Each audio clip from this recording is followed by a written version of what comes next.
आप सभी का हमारे यूट्यूब चैनल पर स्वागत है।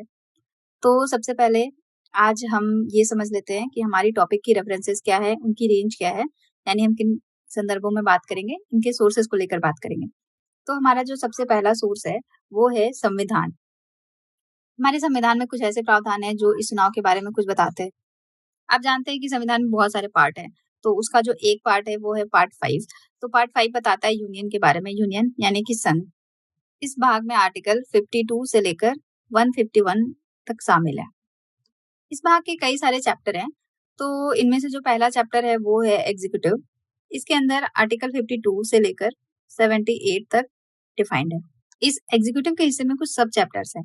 जो इसका पहला चैप्टर है वो है प्रेसिडेंट और वाइस प्रेसिडेंट को मिला के डिस्कस किया गया है।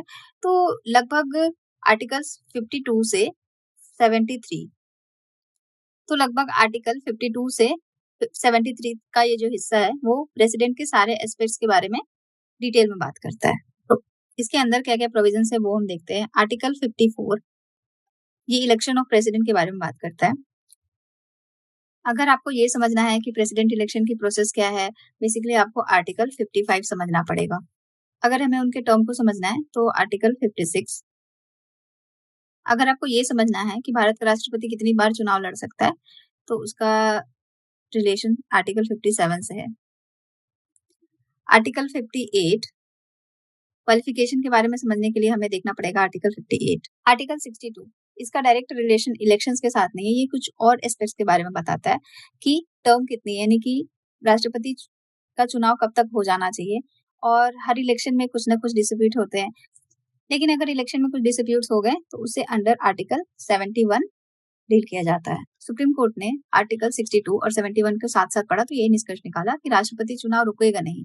संविधान में साफ लिखा है कि किसी भी स्थिति में राष्ट्रपति का कार्यकाल पूरा होने से पहले चुनाव होना ही चाहिए। इसके अलावा आपने कुछ एक्ट्स के बारे में सुना होगा। आपको पता है कि भारत में जब भी इलेक्शन होता है, चाहे वो विधानसभा का हो, लोकसभा का हो, राज्यसभा का, सारे के सारे तो हम एक्ट के आधार पर चुनाव करते हैं। वो है आरपीए एक्ट।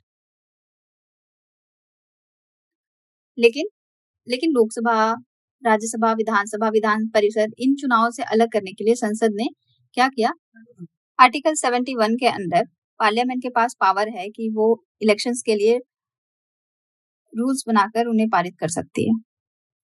संविधान में जो लिखा है उससे रिलेटेड चीजों को क्लियर करने के लिए कानून बना सकती है। तो संसद ने 1952 में एक एक्ट पारित किया जिसको हम प्रेसिडेंट इलेक्शन एक्ट के नाम से जानते हैं। प्रेसिडेंट इलेक्शन कैसे होता है, तो संविधान में इसके कुछ ही प्रावधान है। संविधान के बाहर निकल के देखना पड़ेगा कि बाकी की डिटेल्स क्या हैं। तो ये एक्ट 1952 में बना। इसे टाइम टाइम पर अमेंड भी किया गया है, जैसे 1974 में, 77 में और 97 में इसे अमेंड किया गया है। और ये रूल्स 1974 में बने थे, जो लगभग आज भी वैसे ही चल रहा है।